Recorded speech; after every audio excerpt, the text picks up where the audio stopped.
Hey, everybody, and thanks for joining us on Keeping It Spiritually Simple. And I was trying to get, I was going to say something else, and then I was like, nah, let's just keep it simple. Today, I am with Robert White, my friend from New Jersey, and he's going to tell you about some experiences that I think are kind of important right now, and some things that he's personally gone through recently. And so I'm just going to hand the mic over to Robert. Hey, Robert. Hey, Sandra, so glad to be here and thank you. I've been on the channel before going more into depth talking about my UFO crash experience and etc.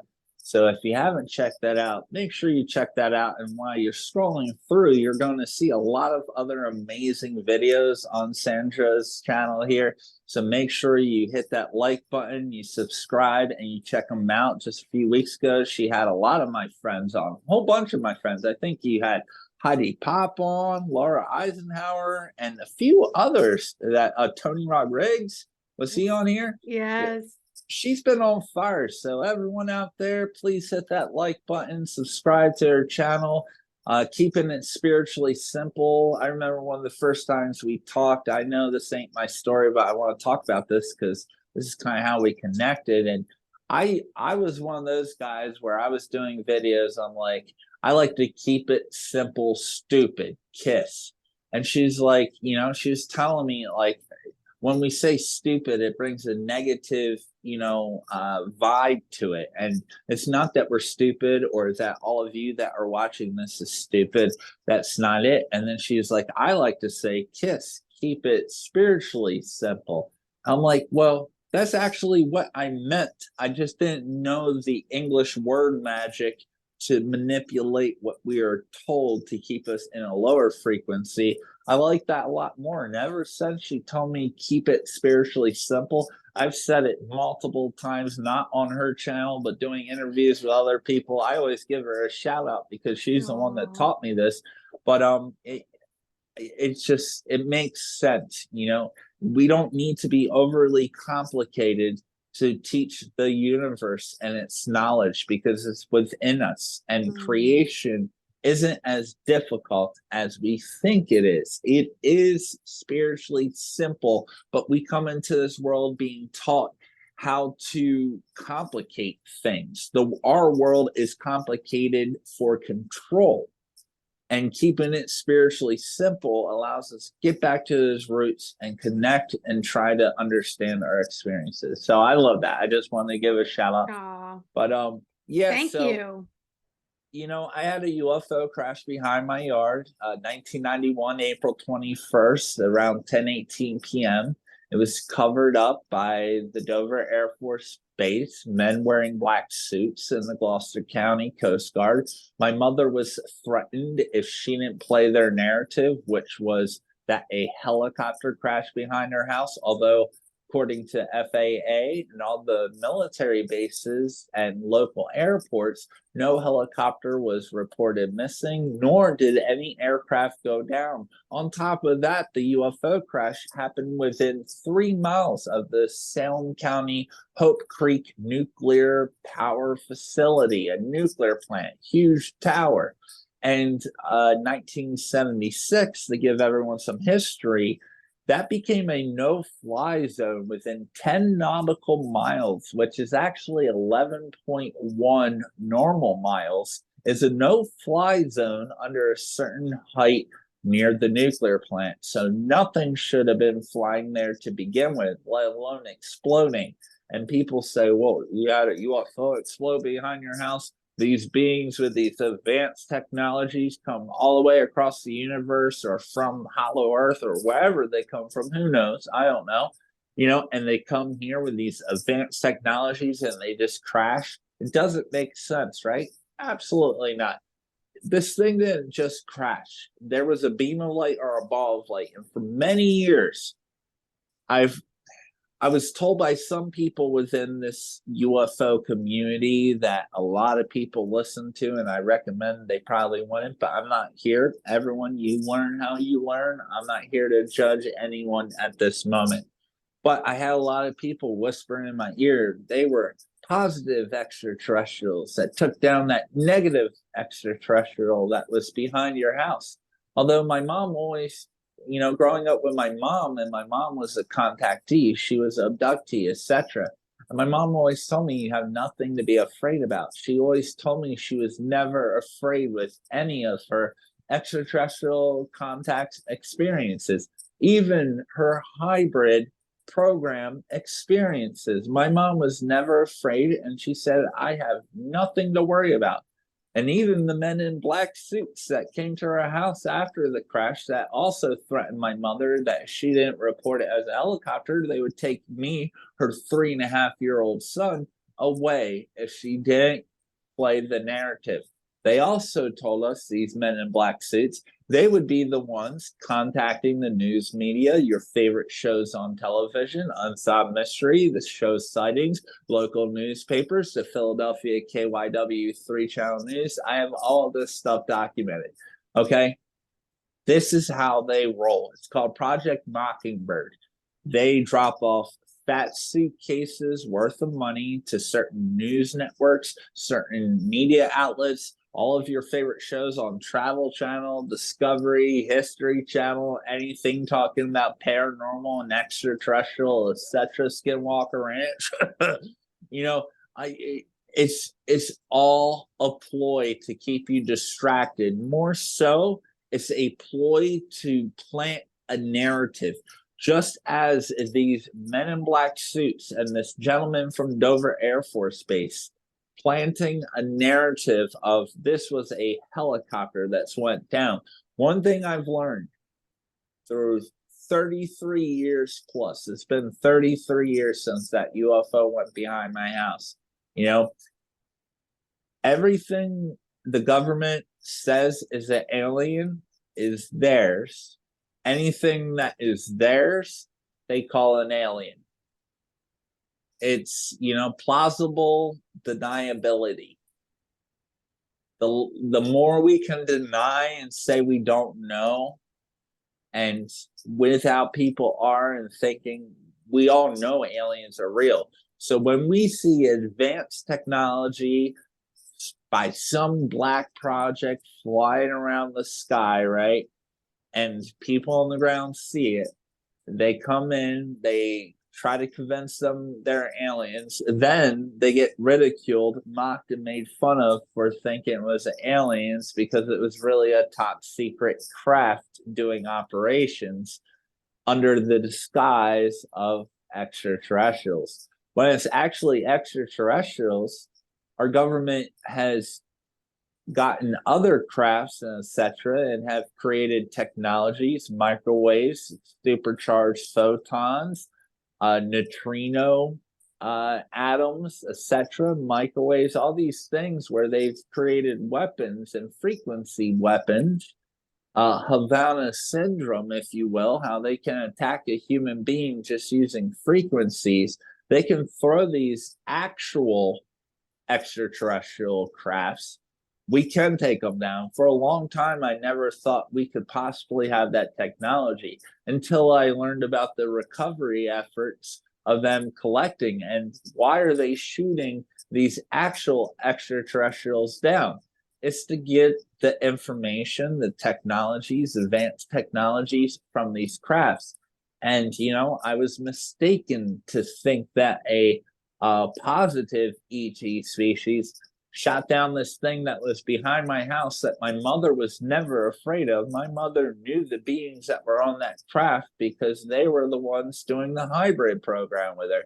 Tall whites, very tall, about 7-8 foot tall, gray extraterrestrials with very white skin, black eyes. The males seem to be bald head like a normal gray, but I've heard around the block that some of the women can have like a gray, silver, platinum, blonde, like an abnormal, like albino kind of hair, very thin, not thick like us humanoids, but a very thin, super like white, platinum, grayish, blonde kind of hair. And when you're mixing genetics of those sorts, those things tend to happen.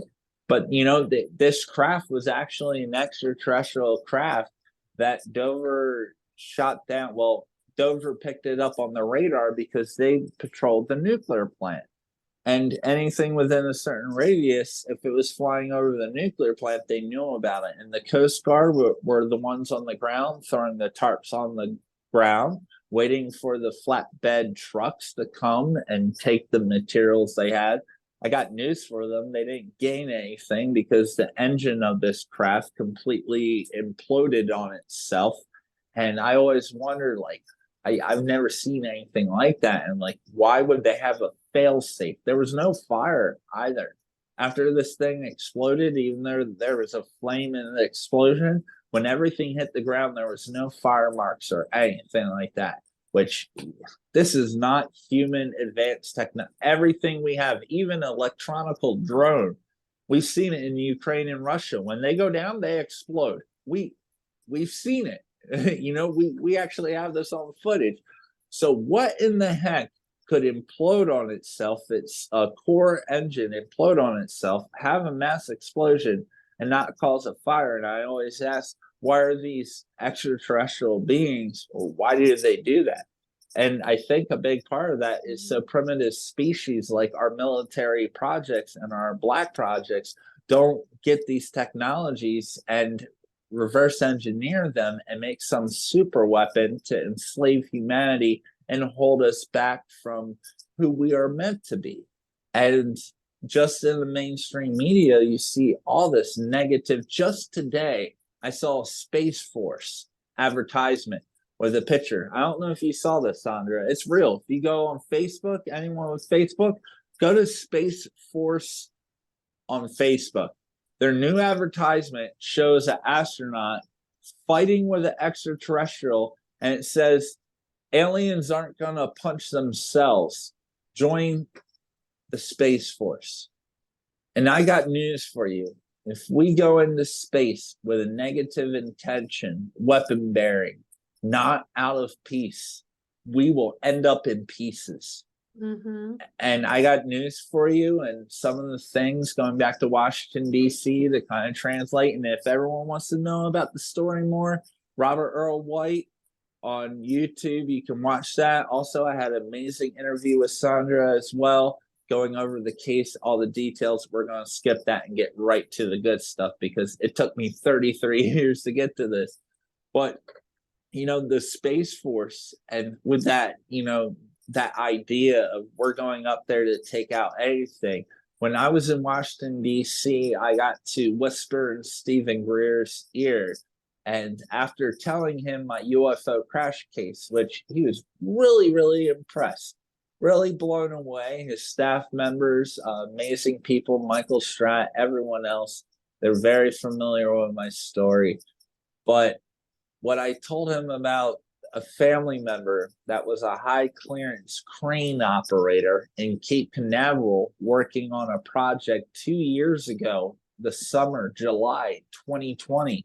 They were building, I'll say this, I can say this, a weaponized space station that Congress, Senate, and the president has no idea that's being built.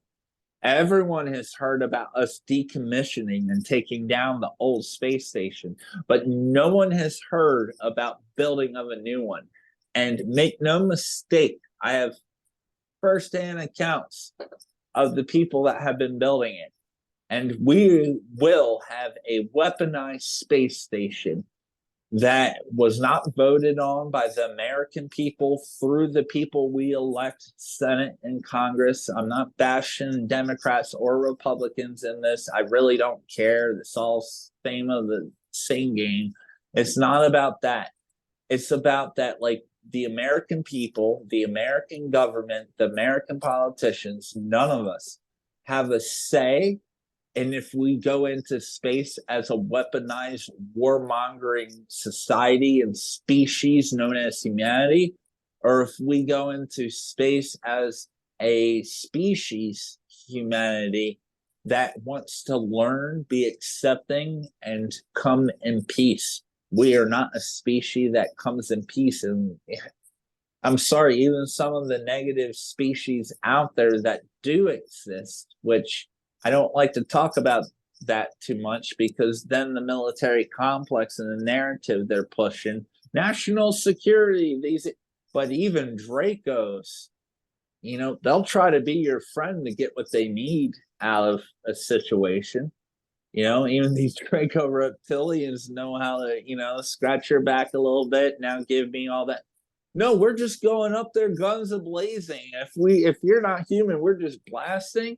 Like I said, if we don't go to space in peace, we will end up in pieces.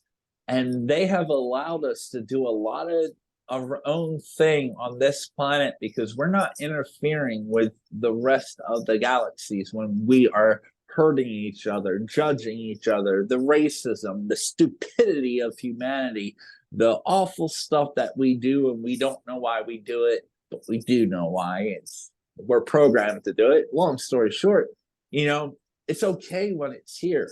But when we take our garbage and we start to put it up there and we have a chance of interfering with other planets that were, like our planet 2,000 years ago when we were pretty primitive and we had to learn the hard way so we could learn these things and really evolve. Imagine our species now going to a primitive place. Our history has shown this with the English coming over with the Native Americans and vice versa. This has went on forever. It won't be able to happen. And if we do not go into space with peace, I promise you, we're all going to end up in pieces. Even the people that didn't vote for this, you and I and all the people watching this, you're not even aware of this. This is highly classified, and all this information, names, companies will be redacted, but it will be presented to Senate and Congress, and I'm the whistleblower doing it. But my family will be protected. They're retired. They're not going to lose their jobs. No one knows who they are. These are step families situation, and I'm going to protect them. They're not going to lose their retirement for, the things they confided in me and the places they took me to and I got to see, and I share that information. It will be in the redacted, and in a private Senate skiff, I will tell them every little detail there is, because we should not be weaponizing space. I don't care if we nuke Earth and we fight each other and kill each other here on this planet. We do not take that into the rest of the universe because it won't end good. It becomes self-defense for those other beings. They're not harmful, they're not mean, but when we go up there with that kind of mentality, that's not what we are as humanity. Where's our curiosity? Where's our love? Where's our compassion? Where is our, I have a quote, and this is my quote. I know it's going to sound like some famous person. It's not. It's mine. I created this years ago, back in 2010. The greatest curiosity can overcome the greatest fear. Where's the curiosity, right? Where's the curiosity?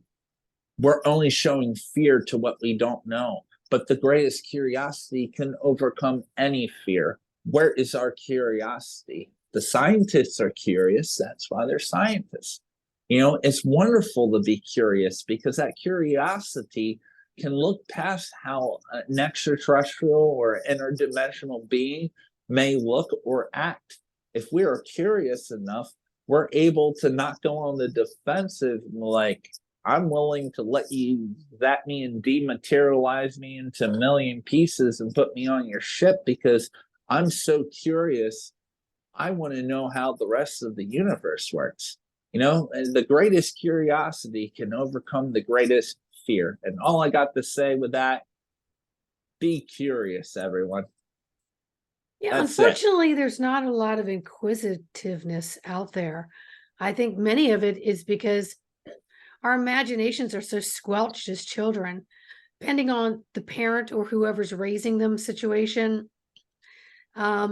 Kids aren't just as silly and goofy and creative and inquisitive and curious as they could be because they're taken out of their home program and put into school programs very, very early. So I think what I'm hearing you say is, let's get back in touch with some of that inner child stuff, start getting curious and find out what makes things tick and get past what we've been programmed to learn as fear, the unknown, and maneuver through the unknown, know you're okay, and sort of figure out what's happening here and how do we all get along? Yeah, you know, that's what it's all about. Kicking through that, going back to that, childlike faith. And with that, like little kids as adults, sometimes we get so frustrated when you have a little kid and they're like, they just, everything you tell them to do, they got a question. Why do we do that? And we get frustrated with them, which I want to highly recommend to all the parents, grandparents out there that are watching this right now. Do not get frustrated with your grandchildren, your children, and family members' kids, and other little kids when they have questions about things. And that frustration has led to the ignorance is bliss. For these kids to ask questions. And if you think about this UFO community, every person that you see doing YouTube videos, right? They're just constantly giving answers. They're never asking people questions. They're only giving you answers, and everyone just sucks it up. I need to watch this person today at 4 p.m. Eastern time because I need the answers I'm looking for. Stop looking for answers and start asking questions, and listen to those that are asking questions versus giving answers. Questions is how we figure out everything, not answers, because answers and opinions are like buttholes. We all have one and we all think it don't stink because it's our answer and our truth, but questions smell so much better. Questions I would compare to a kiss versus then a poop. Answers are poop, kisses are questions. It always goes to the shit, doesn't it? Yeah. I was trying to be Sex PG and shit. Oh my God. But I'm gonna lose some eyelashes on that one. But it's about the questions, right? And like what you're saying, how we raise our kids and the preconditioning. Like when you take a test when we're in school, it's memorization. You don't understand why the answer is that. They don't teach you why the answer is that. They just tell you the answer is that. And if you don't write that on the paper, you get an F. And if you want to survive in life and graduate this so you can get a job someday and have a family of your own, you must answer A. You can't answer F. What the F is this? Because the question itself is completely wrong and all these answers are wrong. When I was a little kid, so many, multiple choice questions. I'm like, there's so many answers that should be on this. Why do I only get 4? I got so many questions. Even as a little kid, I had such a hard time, but there was no F circle. There was only A, B, C, and D. And, one of them would be so outrageous, out of the pocket, and we're just taught to, just answer. Don't question, just answer.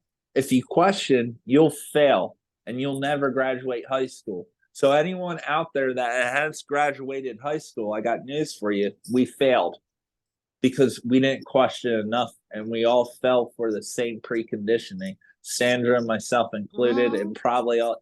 And just because we have high school diplomas, maybe we shouldn't so feel like, oh, I graduated high school. Maybe that homeless guy on the side of the street that dropped out of school in like 7th grade, maybe they got it more put together than we ever will.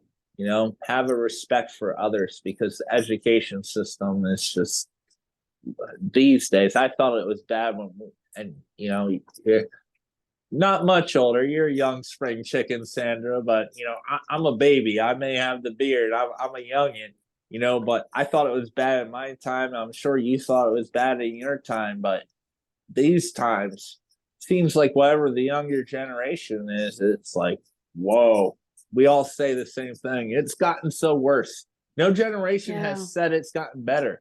Every generation has said it's gotten worse. So what does that tell you about the path of humanity, right?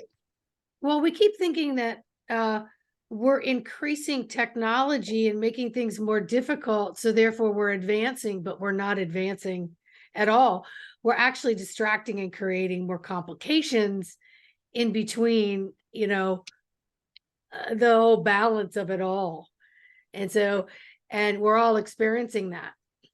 Okay, so tell us more, tell us more, tell us more. Yeah, one thing I want to add on that, because you just had Laura Eisenhower, and Yeah. Laura Eisenhower and I, we all had this conversation, and we were saying that as technology advances, our spirituality must be with it. If it's out of right now, our technology's up here, but our spirituality's out of here. It doesn't work. It's an imbalance.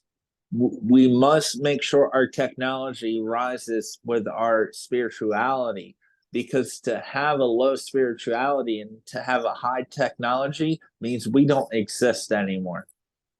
Plain and simple. Whether you look That's at that, probably why I was seeing that, and then they were showing me this, so that's why I said what I said. So that makes total sense. it needs to rise up together. And it's like, parents giving their kids technology to play with, Apple, iPads, phones, and all this, but they're not teaching them the spiritual discernment and the maturity of, just because you can look something up doesn't mean you should. Just because something pops up on the screen doesn't mean you should believe it. Schools aren't teaching the kids this discernment. They're just giving them the tools and saying, you got to do your homework on it. And when you go home and you open up your computer, you accidentally type something wrong, and there's a bunch of naked people getting it on with one another. Just, oops. Like, this is what they do. They don't teach children how. They try to put on the parents that don't understand the technologies that are being used to override and manipulate our children. And then they put it on the parents. Well, you got to buy these safeguard protectors. Most adults our age can barely figure out any of this stuff to begin with. But when the education system and the schools are shoving this down the children's throats, but they're not teaching them that, like, just because you see something online, you shouldn't click on it. I've never heard that in any sort of curriculum. It's just use the technology. And when you accidentally find something, we haven't told you what to do when you get to that, because there's been times I've been looking for innocent things on Google, completely innocent. I'm looking for a certain ball bearing, something like that. I don't even want to know what pops up. But you see, I'm looking for a ball bearing of a certain machinery, and I need a ball bearing, right? And I type in whatever ball bearing, like, exactly. You can only imagine what could pop up. Now I'm an adult, I've been through that. I've had a sexual life, etc. But imagine a little kid and what would come up. Like, if he was learning about a skateboard and a ball bearing and the skateboard wheel. Skateboards are for little kids. They use ball bearings. That's what makes the wheel spin so quick and how they can move on the skateboard. Imagine if a little kid heard one of his friends saying, "Oh, I just got new bearings." "Oh, what's a ball bearing?" And a little tiny kid just trying to learn. You see how it just goes down the rabbit hole. And I know there's certain protections, but there really isn't. And that's why discernment, I think, more so, if these schools want every kid to have an iPad, every kid to have a computer and technology, more importantly than the technology itself is the spiritual discernment and the evolution of humanity before receiving that technology. Thankfully, I'm so thankful. Sandra, I know you're thankful. I am so thankful I did not have to grow up with technology. I'm so happy that all the crazy things I did wasn't recorded and put all over the internet, or I would be canceled in a second. I'm so happy I existed in a time period of playing outside with other human beings, having fun, and growing up as a human and not a cyborg. Yeah, I get it. Well, it's locking our kids' eyesight into this and in decreasing the movement within the brain for learning, as well as decreasing the peripheral is how I see it. So therefore everyone is like this. So it's training you to Horse only look, blinders. yeah, it's only forcing you to look right here, and so you're limited. So it's taking that spatial place and just locking it further and further. But they're doing it so tricksterly, gradual and gradual, that no one's really clicking it in until we have children that just literally you know, kind of like, It's a and yeah, it's sad. generational plan. The plan isn't to disrupt one generation, it's to do this in this generation. And then when those parents have kids, they're going to be reminded. And it's a generational plan. It's sinister when it's worse than Very just much trying to hurt so. one generation. They're going for all generations. It's a very long-term plan. I don't think these are short little plans like someone like you and I, we get angry at one day at humanity and we're like, we're going to come up with a plan to deceive humanity and completely enslave all human beings. There's no way you and I could do that. Like, even if we wanted to, it's impossible. These are certain groups that go beyond, and everyone has a different name for them, and that's what they want. But all we need to know is that it's happening. And I may have to ask you a question. How do we break the chain? How do we stop it? Well, you know, I don't always look at how to break a cycle on the big scale. It's how do I myself take control of the chain that's in front of me. And so then I learned how to work with that. And then I try to share that with the people around me, by just looking at it. Because if you look at too big of a chain, it's impossible. You're going to walk away and you're going to give up. But if each person can look at the chain that's in front of them and say, okay, this needs to be broken. I'm not going to join it together if it hasn't been joined, and work on it from that analogy. And, you know, when you were talking, I was getting visual images, you know, after the harmonic conversion and all the energy changes in 87, from 90 on, we had again what we would call these more developed children that came in with different nervous systems, right? And so they were labeled the ADD and the ADHD. And when they were in school in the young years, they started plucking them out, taking them into smaller groups, taking them away from maybe learning language, learning differently. But they also took handwriting off their plate and let them start sitting at the computer and work this way. And I know with my youngest, before I even realized what was happening, I would say, what do you mean she's not going to write on the paper? She's not going to handwrite? I mean, this is brain, this is artistry, this is movement, this is, because I was certified in brain gym, which is the movement of everything and how you learn. They're like, no, we find they learn better like this. And so I noticed a lot of these kids, that was a big beginning of the AI system working for them, and then trickstering us parents into, oh no, we're so much more advanced, we understand how education's going to go, and this is better for them. And I look back now and I'm like, I wish I had plucked her right out of that school and changed things differently, or counterbalanced it by correcting my chain at home. Yeah. So So many beautiful things. And you're right, we got to just focus. I always say, be the change you want to see. yes, If you live in a real bad world, that doesn't mean what you see every day has to be bad, because we have the outcome to affect. Now, I'm not one plug sure. at a time, Yeah, unplug. yeah, and I'm not sure if we talked about it before, but you brought up harmonic convergence back in 87. I was born on August 16th, 1987, harmonic convergence. I was I born am not on surprised. I'm born on the date over 160 people of all the power grids around the world meditating, literally the birth of the new age. I was born on that exact day during a planetary grand trine, the Orion Stargate Matrix.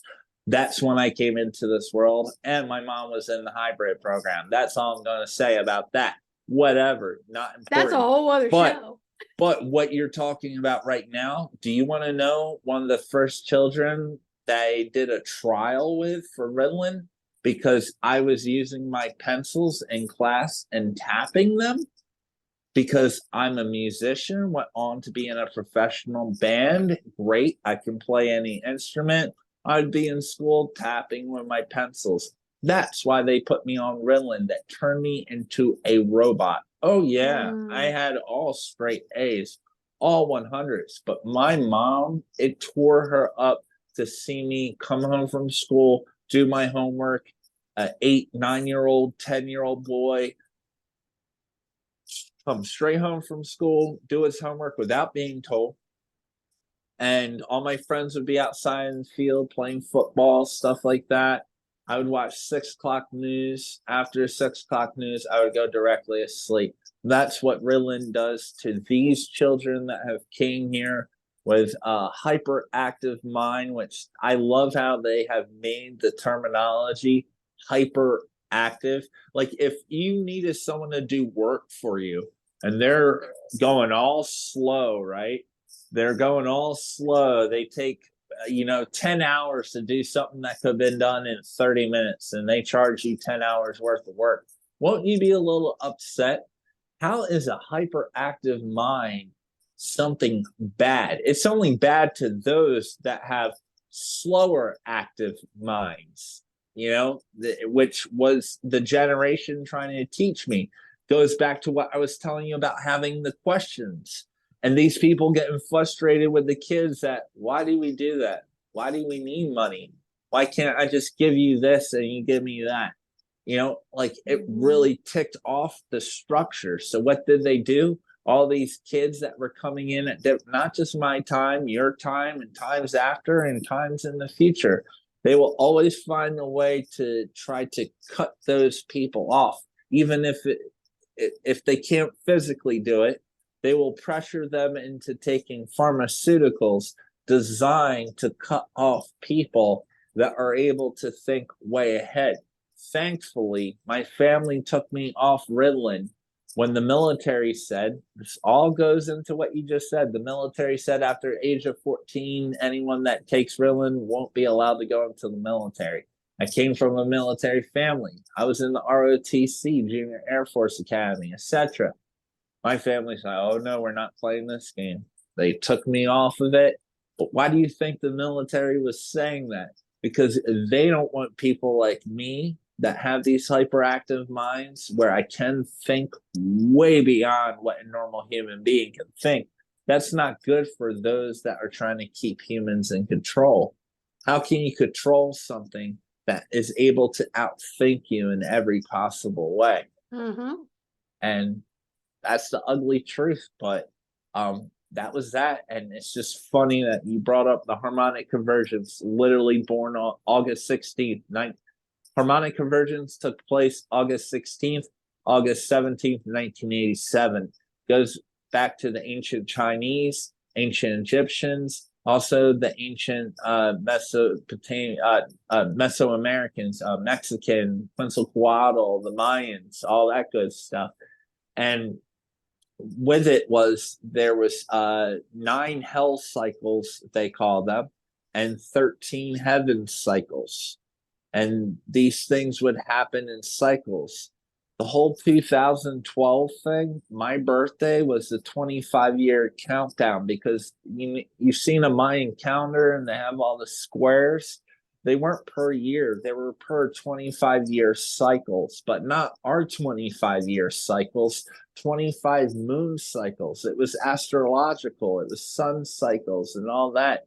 We don't operate on that, and our time doesn't operate. We've went to a man-made Gregorian time chart and calendar, and not the ancient sun and moon cycle calendars that we all used to share, no matter where you were in the world.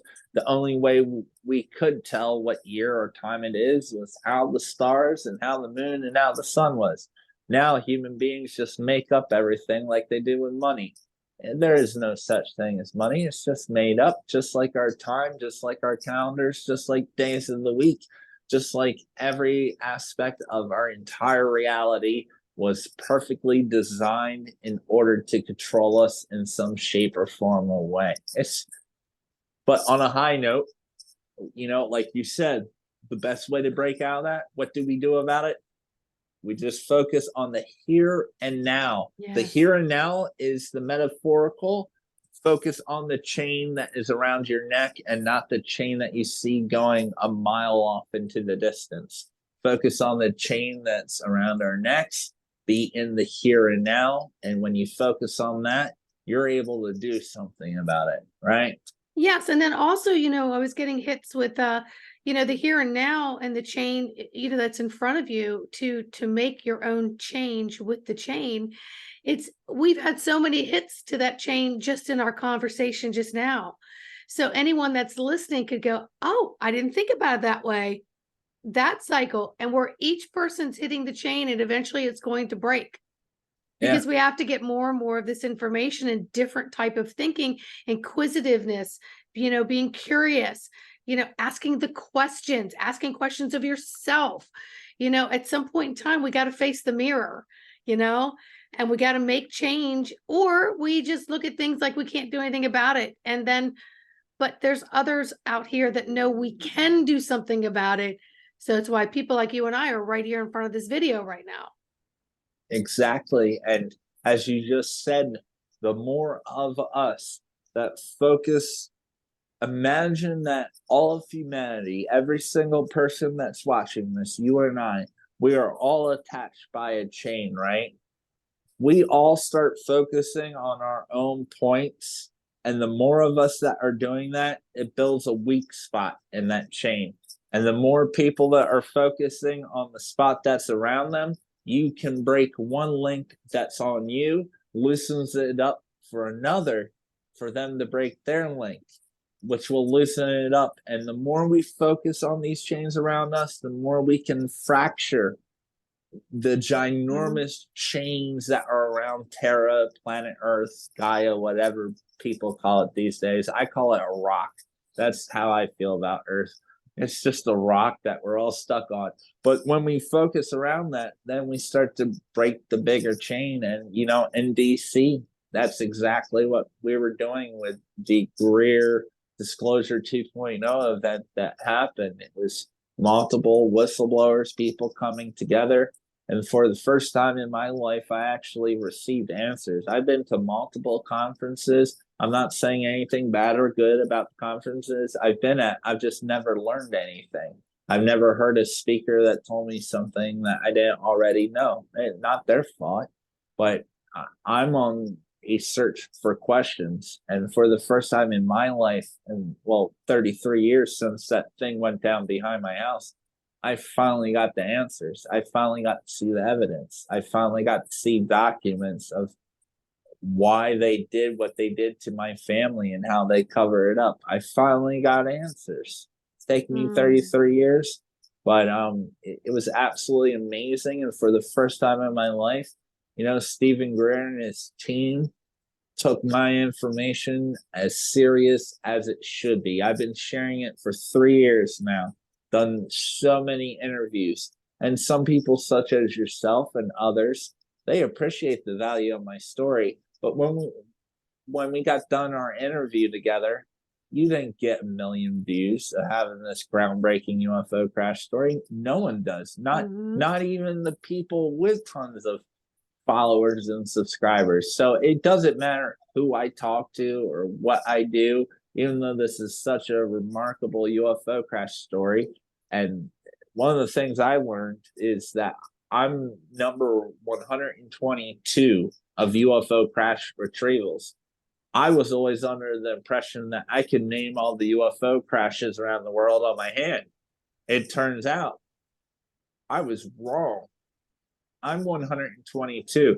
Now, I'm not saying that chronologically, going by year, my story may be earlier than most, but the fact that there are like 122 evidential, backed up by evidence, actually can be proven UFO crash cases, 122, that's a number that's a lot higher. And that's just what was witnessed by people that probably shouldn't have witnessed it. Think about how many others there may be of people that haven't came forward, or they have been coming forward for multiple years, but they're just ignored and blocked in the algorithms of those that are serious investigators, and Senate members in Congress never get to hear those stories because they're coming from nobodies such as myself.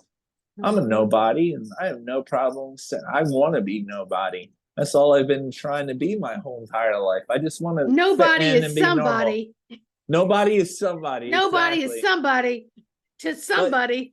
But think about like your comments. Everyone that like watches these videos and watches my videos, and they leave these comments, right? And they've had phenomenal experiences. Experiences I think the whole entire world should know. And that's why I've brought so many people on my show, including you, the embodiment of the soul. You know, I remember our episode very well. I had Sandra on my channel, and you know, and we've done a lot of things since then, but you know, like that's what should be going on. We should, you know, these people, that's why I say we are the disclosure. It's not going to come from Congress or Senate, and these black projects aren't going to tell you what they've been using your tax dollars to weaponize against you. They're not going to tell you that. Real disclosure comes from us, real people, the people that watch your channel, your subscribers, the people that comment.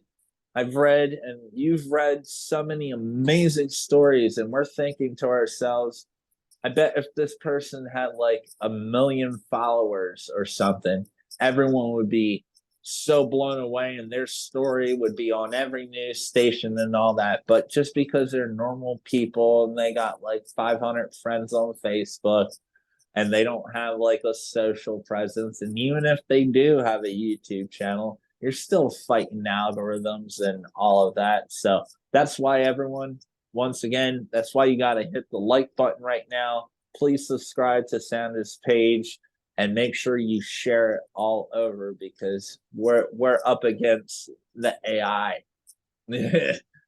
Yeah, and you know, like you and I both, we didn't come on here to take a microphone so that we could, you know, get to 1 million people. We hit the people that are supposed to listen. And quite frankly, I'm okay being under the radar. I don't need to be out there and be a target. I also don't need to be out there on my soapbox, because I'm not here to convert or solicit. I'm just here to share information to the best of my ability, and my own personal experiences, which most people don't know anything about. But that's neither here nor there. I want to hear about DC. I want to hear, you were here in my hometown, and unfortunately we couldn't catch up because you were so busy with things. But do tell a little bit more about this experience here. All right. If you're able to. No, as quick as I possibly can. So my good friend Eric Hecker, who was he worked and lived in Antarctica in 2010 at the South Pole Station. He was he was doing maintenance. He has special access to all the projects that were going down in Antarctica, because if a pipe would burst or there was any sort of maintenance, he was given the key, because just because something is a secret top project, you still need people to maintain and upkeep these secret projects, don't you? So he was someone down there, and he was working on a program called the Ice Cube Neutrino Detector Program, which, for example, when they first fired it up, they had 2 misfires. During the misfires, that's when the earthquake in Christchurch, New Zealand happened, killing thousands of people. These are the technologies they're playing with. The Ice Cube Neutrino Detector Program, to give you an example of the technologies they have, imagine a bunch of basketballs tied onto a string.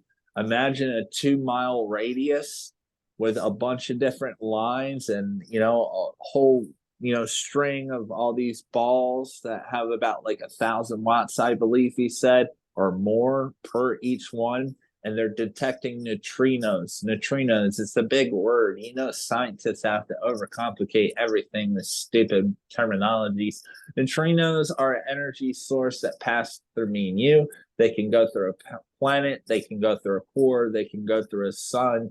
It's just an energy form that is just passing all over the entire universe, through us, through the insects, through the birds. And we really don't know how to pick up on them or notice them. But in Antarctica, down in the ice, when they go through that thick ice shelf and they kind of collide, they create a blue light just like this. And these detectors pick that up, and it only happens under this huge bed sheet of ice. So they're able to detect them. And from detecting them, they're able, when that little spark happens, that produces energy. And they're able to harness that energy and basically create the largest phased array or radar. I don't like the word radar because it's misleading. People think it's just meant to track something coming around. No, these are arrays, meaning they have the ability to transmit, not only to receive, they're able to transmit, which makes this one of the biggest satellite communication devices or directed energy weapon that you could possibly imagine. And he blew the whistle on that. That was for Raytheon, and just this week, Raytheon changed the name of their company. Oh, looky, I guess he struck a nerve. That was quick. Only took about 1 month after, and Raytheon switching their name all of a sudden because you had 3 different whistleblowers talking about Raytheon. But anyway, yeah, Dr. Steven Greer had an event in Washington, D.C. at the JW Marriott, which I was staying, and it was amazing.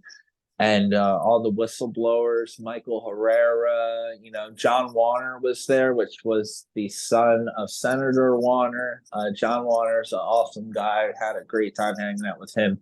Colonel Heckert, he worked on the U2 projects, the Blackbird projects, and also on a satellite recovery team, not just any satellite, nuclear satellites that had nuclear technologies, and when they would crash and fall, there would be contamination, and he was working for the military to contain the contamination of these nuclear satellites, etc. Mind-blowing stuff.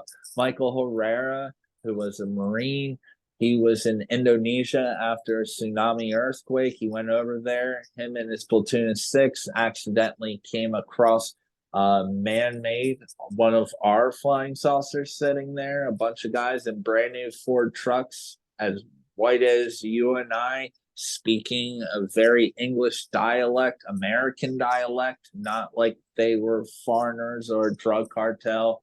These are serious guys, all black uniforms, held the 6 Marines at gunpoint and stripped them down, cut their straps, emptied their clips, and all of that. And they witnessed cargo containers with air conditioning and oxygen units on them, which means one of 2 things. They are moving drugs and or human trafficking to keep these people alive. And they're using reverse engineered extraterrestrials. UFOs are real. Well, these black projects are using these reverse technologies in order to do very sinister stuff, such as running weapons, running humans, and running drugs. And no one has sold more of these things than our own black project programs. I don't want to say government, but sometimes the CIA dabbles in this as well. And I don't know how far they could possibly out or their involvement with it, but these projects do exist, and it's outside of need to know. So don't blame your senators, don't blame your congressmen or presidents. They have no idea that stuff is going on. They're clueless. They're too worried about getting a vote and saying stupid stuff on TV and dressing nice and doing interviews. They have no idea about and this all stuff. this stuff is specifically outsourced to non-government contracts, non-government companies, so that they can have anonymity at some point and denial at some point. And anyone who's got half a brain that's followed anything knows it happens on different scales, but they may not have an idea how deep it truly goes. And that is why we have talks like this. Again, hitting the chain, hitting the chain, hitting the chain. And on a chain, there's a lot of different chains. There's a lot of different layers. And it only takes cracking one for the whole thing to go apart. But we're talking about, like, we're on chain, like, I don't know, 100 million. Like, imagine having a chain right in front of your face and you're trying to go after the chain that's like 100 million chains down the road. That's how these black projects operate, just like what you're saying. It's so many layers. It's really complicated. And a few other whistleblowers, which the National Press Club briefing that was made free on YouTube, free for everyone to watch. And I was there in so many news agencies, one of them News Nation, and they didn't cover it whatsoever. But then they had Senator Marco Rubio come on this week, and it's their exclusive. And my friends that were in the private Senate skiffs delivering this information that will be brought to Congress. Senator Marco Rubio, the paperwork I saw of the Disclosure Project, his signature was on all the documentation. This is stuff public isn't really too aware with, but he's in it. And I don't really care for any politician, but I got a lot of respect for him, because when he was talking News Nation, he wasn't saying them by name, and he's really trying to protect, but he was letting them know, oh, no. We know the firsthand account whistleblowers. We know them. And of course, he knows them. But it got me so upset that News Nation was playing so dumb and saying, who could they be? You were literally at the National Press Club briefing with your camera that I took a picture of with their name on it. And that's why I'm calling them out. I've called them out publicly. I've went to their Twitter and I made tons of posts. Even though I tried to post on my own Twitter, they took it down 3 times. I had to go to News Nation and do it like that. So if you're being censored on Twitter, I told Elon, keep it up and everyone will know about your advanced technologies that my family has worked on, because he was a high clearance contractor. I gave the name company when I was making the post. I did at Elon Musk. I told him the company, my dad, so he knows that I'm not joking around, because he built his SpaceX work site right next to my family member's crane company. You want to play with me? I'll let everyone know that you got flying saucers and advanced technology. Keep it up, buddy. Let's go. I'm like, you let my stuff go through, and he didn't. So now I'm going to start just blasting him. I don't like to be censored for just trying to, call out the reality of everything, especially when I have evidence, pictures, proof, hard proof. Anyway, moving on, that they were there and they witnessed, and then they do this thing remark, oh, we don't know who these whistleblowers are. What do you mean? You literally recorded the whole thing with a $15,000 camera, and you didn't do a single news post about any of the whistleblowers. I can maybe understand not talking about each one, and some of them are touchy, but in reality, they were all pretty touchy, because they all had one thing in common. Our government, our privatized government, I should say, black project programs, and what they're willing to do to silence people and the technologies they have. Where the mainstream, they want people to think it's our adversaries, it's the alien invasion, it's all this. They will say anything to not have it connected with our own military. That military complex, which was one thing that was brought up going back to Laura. You just had Laura Eisenhower on. President Eisenhower was the last one to have control of the military complex, and then it was lost. And since President Eisenhower, the reason everything has gotten out of the hand is because our president is public. He works for us. I know none of us like him, but he works for us. He's our president. He's supposed to be like our constituent, Mm-hmm. So having a person like that in charge of all of this, they got to operate through Senate, Congress, and the people of the United States. When the military complex left Eisenhower, that was it. It's only gotten worse. And there's a lot of cleaning up to do on behalf of Congress, Senate, and even the president today to try to catch up. Like the screening of Dr. Steven Greer's new movie was called The Lost Century, and how to reclaim it. The Lost Century meaning all these years of these programs developing technologies, medicines, cures, free energy, just to hide it from the public, learn how to weaponize it, learn how to water it down so they can sell it to humans to enslave them and continue the poverty around the world, which is all designed. No one is poor by random circumstance. It's designed for all of us to be poor and to be held behind and to live in a world of pollution and backwards technology versions of energy. You know, it don't make no sense what we do. Tesla knew it all. That's what I'm gonna say. Tesla got it right. Yeah, I hear you. All right. Well, anything else you want to share before we sign off? Because we're gonna have to do another one of these because stuff's Yeah. evolving since DC. And I wanted to point out to you, unless you were a family member of someone attending or you were actually attending, nobody here in DC knew that this was going on. I Yeah. only knew because you had shared it with me some time ago and we were hoping to catch up. But there were so many other distractions out there in the news that just knocked it right off front page. It was sort of like it was here, big wigs were here, it was happening, but let's keep it from anybody knowing it was going on by having all these distraction stories. And so that's what was happening here that weekend. A lot Yeah. of The whole distraction stories. the Las Vegas thing, the other Mhm. whistleblower, Grosh. I haven't even learned the guy's name. Grosh, whatever.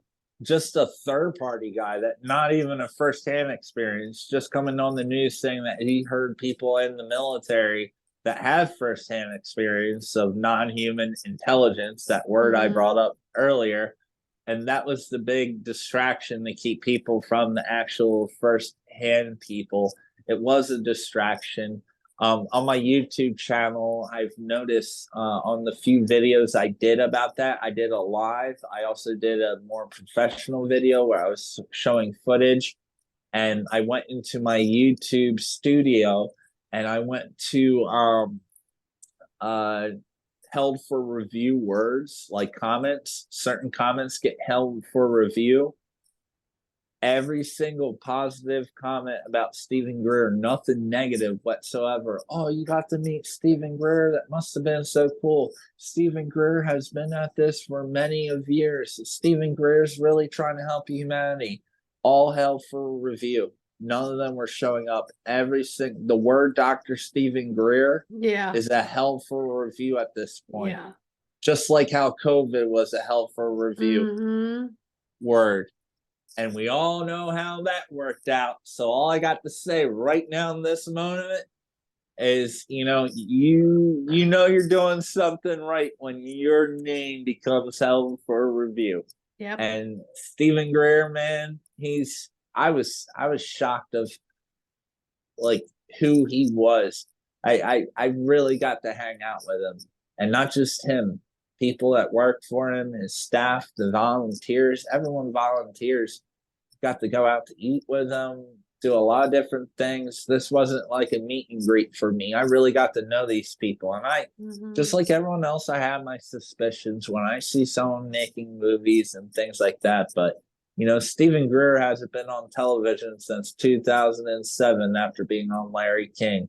There's a reason for that. They don't want him to talk. And when mainstream media doesn't want someone to talk, that means they have something to say.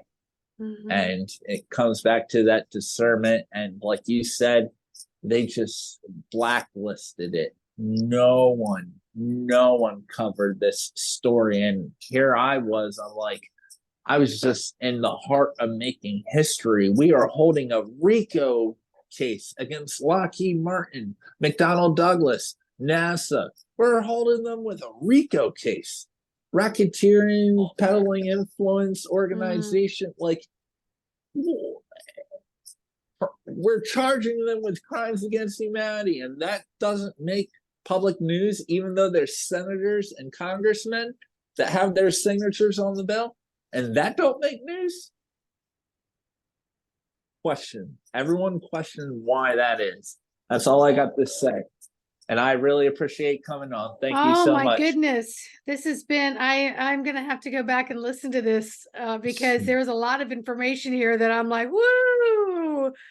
So all of you, please like, subscribe, and share. Please listen more than once. And please, feel free to put your questions in the comments, because again, questions are going to circulate, questions are going to circulate questions. And the more we do this, the more we're hitting and breaking the chain. We're Mhm. putting dent in it. And if you don't think each and every one of us can put a little dent and then together we can break it, you've got to start asking your questions. That can happen. It can definitely happen. So Yep. let's band together on that. So, all right, Robert, this has been awesome. So in the meantime, you all have a great day, and we'll see you on the next show. Bye.